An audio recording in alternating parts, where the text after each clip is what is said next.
हथवा में लाई के मोटरिया बनही बीच रोवे, बनही बीच रोवेली हो। विधना कैसन लिखा मोर का रमवा बन बीच रोवै बन बीच रोवई हो। विधना कैसन लिखा मोर का रमवा बन बीच रोवेली हो। बन में से निकले बन तपसीत सीता जी से पूछत, सीता जी से पूछई हो। ए बेटी अब ही तबारियूँ मरिया कवन दुख रोवऊ, कवन दुख रोवऊ हो।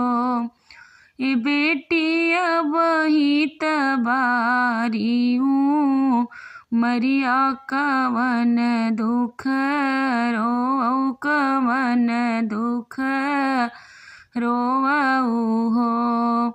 किया तोहरे ये बेटी ससुर दुख नैहर दूरी बसई, नैहर दूरी बसई हो। ए बेटी किया तोहरे हरि पर देसी कवन दुख रोवऊ, कवन दुख रोवऊ हो।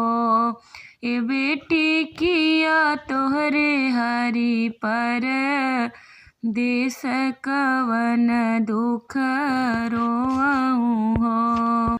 नाही ए मैया मोरे ससुर दुख नहीं नैहर दूर बसे, नाही नैहर दूर बसे हो। ए मैया नाही मोरे हरि पर देश वियोग दुख रोवई, वियोग दिख रोवेली हो।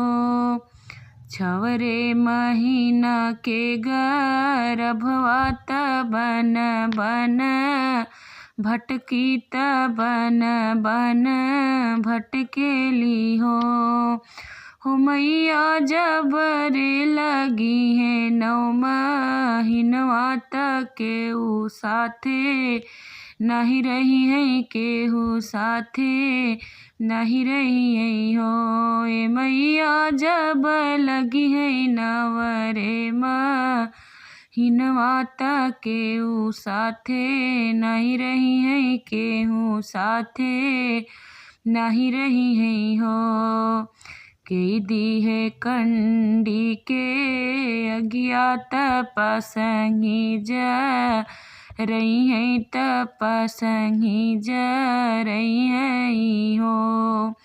ए मैया के ही मोरे सौरिया गोरी है तरती यादू खित के न रती यादू खित के न हो।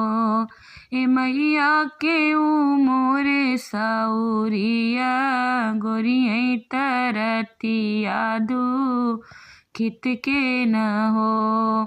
हम देबौ कंडी के अज्ञात पसंगी जा रईबै, तपसंगी जा रईबै हो। ए बेटी हम तोहरे सौरिया गोरबै तरतिया सुखिन करबै, रतिया सुखिन करबै हो। 8वां महीनवा के बीतल 9वां के लागत, 9वां के लागत हो।